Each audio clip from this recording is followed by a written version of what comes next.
आणि यानंतर एक आणखी महत्त्वाची अपडेट, अनुकंपा तत्वावरच्या जवळपास 10,000 जागा भरल्या जाणार आहेत। 15 सप्टेंबरपर्यंत 9,658 जागा भरल्या जातील। कायदेशीर बाबी आणि किचकट नियमांमुळे ही भरती रखडलेली होती। राज्यात अनुकंपा तत्वावर पहिल्यांदाच एवढी मोठी भरती होतीये।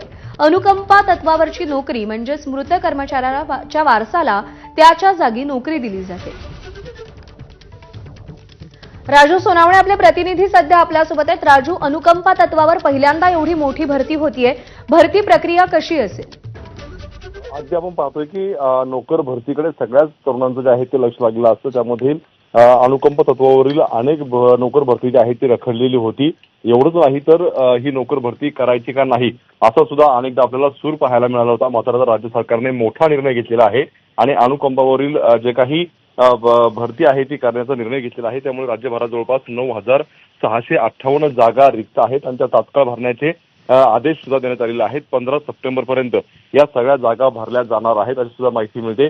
त्यामुळे अनुकंपा तत्वावरील जे काही तरुण असतील किंवा ज्यांचे वडील मृत्यू ऑन ड्युटी असून झालेले आहेत त्यांना ही नोकरी जी आहे ती मिळणार आहे। त्यामुळे त्यांच्यासाठी अतिशय महत्त्वाची ही बाब म्हणावी लागेल। खरं तर एकत्रितपणे अनुकंपा तत्वावरील एवढी मोठी भरती पहिल्यांदाच होताना पाहायला मिळते।